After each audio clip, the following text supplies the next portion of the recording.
Y seguimos viendo en que estamos con Don Pato. Usted se siente como patito en el agua, Don Pato Acevedo. ¿Qué tal? ¿Cómo te va? Gusto en saludarte. Hola, buen día, Raúl. Sí, pues con día tan lluvioso, Sí. con estas lluvias que nos han Tú no te atacado haces con mucha problema, fuerza. po. No, de todas maneras. Pato con agua, problema nunca te haces Claro, problema. yo no tengo problema. Además, soy bueno para el frío. Ah, sí. Sí. Fantástico. Feliz de estar en el programa, Raúl, una vez ¿Sí? más. Yo feliz de tenerte aquí también. Gracias. Y buenos días a todos los televidentes de ¿En qué estamos? Oye, Canal 5. 1794, fundación de Linares. Linares. Pero en ese tiempo pasaban cosas también en el resto del mundo, en España, en Italia, en Europa en general, en todas partes pasaban cosas. Así es. ¿Qué pasaba en esos tiempos, por allá?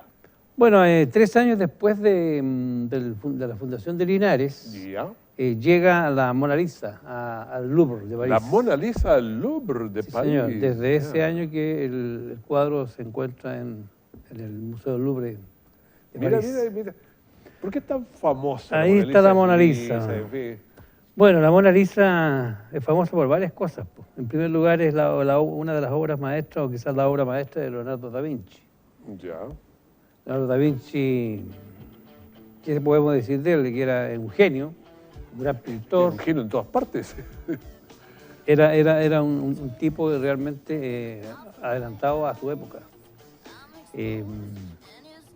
Vivió muchos años en Florencia.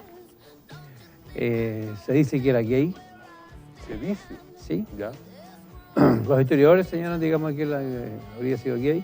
Por eso que cuando él llega a Florencia es muy bien recibido, no siendo florentino. Porque en Florencia en esa época la vida era un poco más liberal, no era tan cerrada como en otras ciudades de Italia.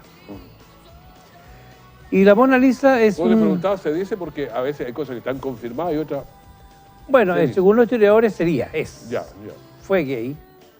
Y hay un hecho también dentro de la historia de la Mona Lisa que hace relación a una copia de la Mona Lisa que la habría pintado un discípulo, o que la pintó, mejor dicho, no que la habría pintado, la pintó un discípulo que habría sido uno de sus amantes y se pinta en forma simultánea al original.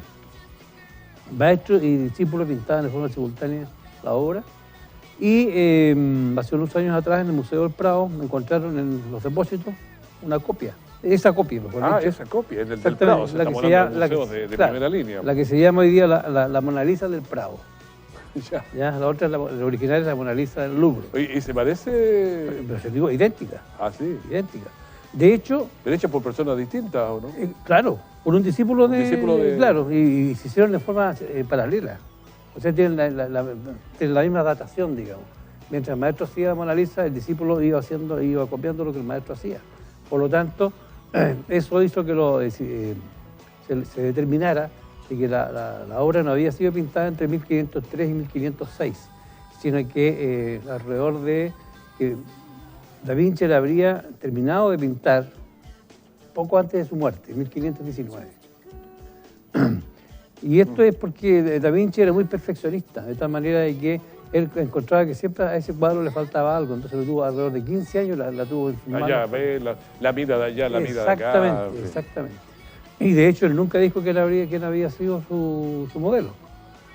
Hay un historiador de apellido Vasari del siglo XVI que tiene una teoría que es la más aceptada hoy día, que dice que es un retrato de la esposa de un mercader de sedas de Florencia, Francesco del Giocondo. Por ahí va el Giocondo. Exactamente. Y ella se llamaba Lisa Gerardini. Y el nombre de Mona Lisa viene por el hecho de que Mona es un diminutivo de Madonna, ya en italiano, por lo tanto Mona, Mona, Madonna, y ya. Lisa por el nombre del personaje, digamos, central del cuadro. Y el nombre alternativo, que es la Gioconda. Gioconda en español significa alegre, por lo tanto, alegre es por la sonrisa que ella demuestra en su rostro. Una sonrisa entre que quiere sonreír. Exactamente. Y Giocondo por el apellido de su supuesto esposo. De ahí vienen los dos nombres. Digamos. ¿Cuál es el oficial? ¿El Mona Lisa? Mona Lisa. Mona Lisa. Mona Lisa. Ya. La Mona Lisa y la Gioconda, pero es la misma. Claro, aquí estamos en presencia de un cuadro de 3/4 de cuerpo, de 3/4 de cuerpo, diría yo, pintado a escala real, Ya. Es un cuadro que tiene unas dimensiones, se me escapa el instante, algo de 70 por 60, una cosa así, pero está a escala real, es decir, ese es el tamaño real de la cara del personaje. Y si se observa, es como Leonardo era matemático, entre otras sí, cosas, esa es una pirámide. Si tú observas, la cabeza sería la cúspide de la pirámide, Ya. y la base serían los brazos y las manos que están apoyadas en el regazo, Ya. y ahí estaría, digamos, Ahí estaría la formada la pirámide. Y esa mirada enigmática es una de las cualidades que tiene esta obra, porque en esa época los retratos que se pintaban eran todos mirando hacia cualquier parte menos hacia el espectador. Ya, eran ¿Ya? como si... Claro, de mirando otra perfil, cosa, mirando a cualquier parte. ¿Por qué? Porque en esa época mirar de frente era más típico del hombre, aristocrático. Claro, una mujer. Y no una mujer. Entonces esa mirada es muy directa. Avanzada para la época. Exactamente, muy avanzada para la época. Oye, siempre dices, tú has estado en el Louvre, Sí, por lo sí. tanto, ¿qué se sientes al mirarle? Es la obra misma, digo, no solo... Bueno, yo la primera vez que yo la vi, bueno, cuando entré la primera vez al Louvre, lo primero que hice fue correr a la sala, como hacen todos los... tú fuiste los rápido, turistas. directo. Claro, lo Sin que mirar pasa nada más que una la mano. es que el Louvre es tan grande que tiene que ser selectivo. Y uno cuando va al Louvre siempre dice, no, tengo que ver la Gioconda sí o sí. Claro, ir al Louvre y no ver la Gioconda es como para que le peguen. Exactamente. Estaba llena la sala como siempre, pero tú la ves como a 6 o 7 metros y traes un vidrio. Entonces cuesta un poco definir o encontrar los detalles que tiene la pintura. Oye, pero hay una aplicación que yo la tenía y la estuve viendo, que era el Louvre, pero todos los que fueron dicen, uno puede ver mucho más detalles aquí, pero con un grado de perfeccionamiento que está... Claro, pero eso es por los avances de Ahora, claro, la tecnología y todo. Pero el ojo humano, si El tú la ojo. ves a 6 o 7 metros, claro, distingues toda la figura porque es un cuadro fácilmente identificable. Es una mujer que está sentada, ¿no es cierto?, de 3/4 de cuerpo, y fácilmente identificable la expresión de la cara, ya los paisajes del fondo, por ejemplo, que están en perspectiva.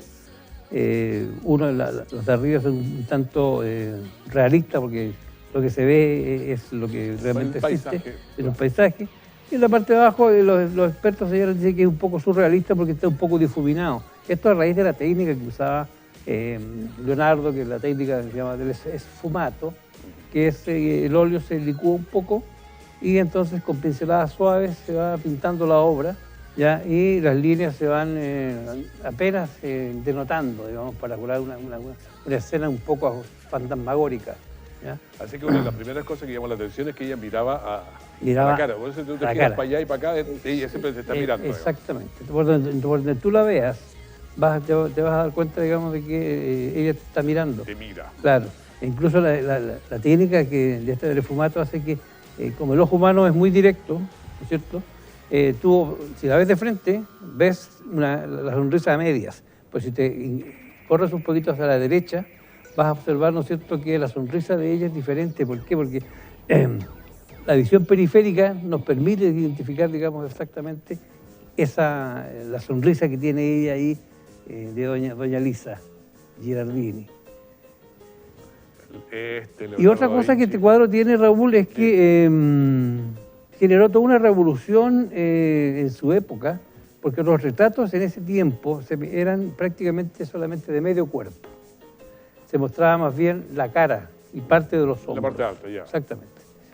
Pero aquí, y como te decía hace un rato, mirando, digamos, no de frente al espectador, sino que un poco hacia el lado.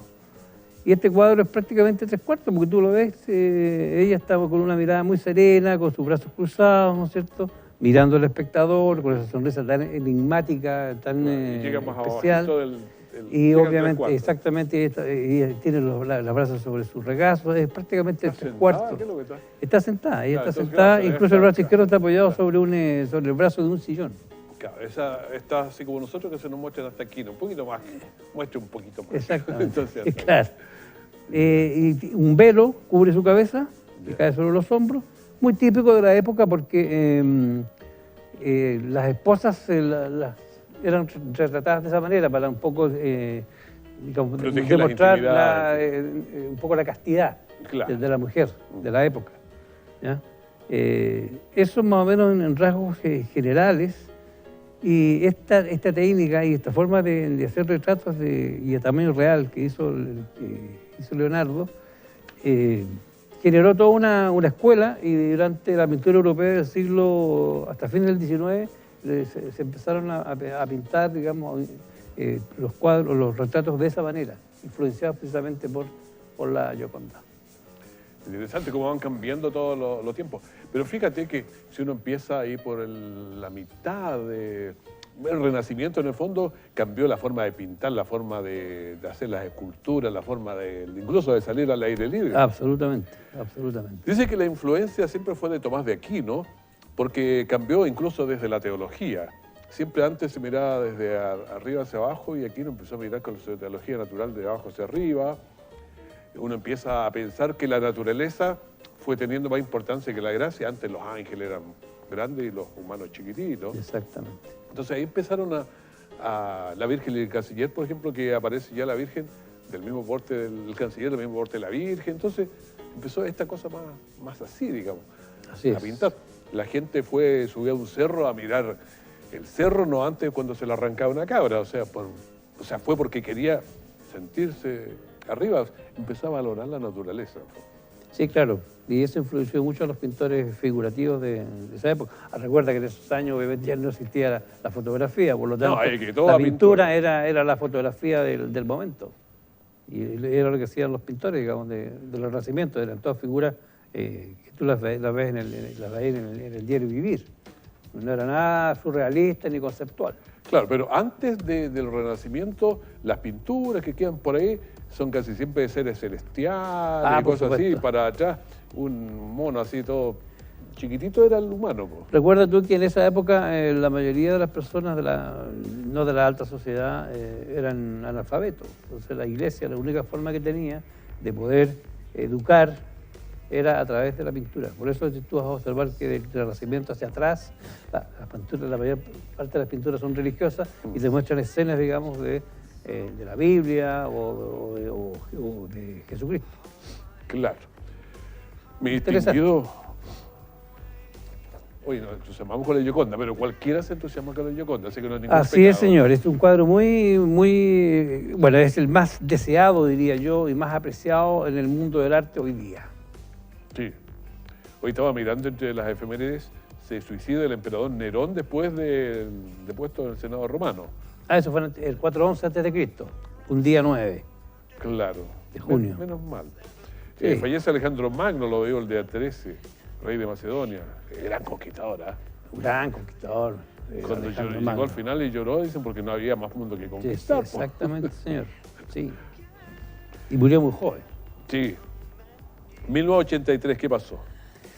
La sonda espacial Pioneer 10, señor, sobrepasa el planeta Neptuno y se aleja, y es el primer objeto hecho por el hombre que va más allá de nuestro sistema solar o de nuestros planetas más conocidos. Esto es más personal. ¿Y en 1925 qué pasó ahí? Ahí nace mi querida Santa Madre, que hoy Ah. día todavía nos acompaña. ¿Ah, todavía te Sí, señor, 93 años. Ay, Herminia saludo. Lagos Rojas. Ya. Así que, por eso que Sí, hay que hacer ese saludo. hacer este saludo, digamos, y un homenaje a mi querida madre.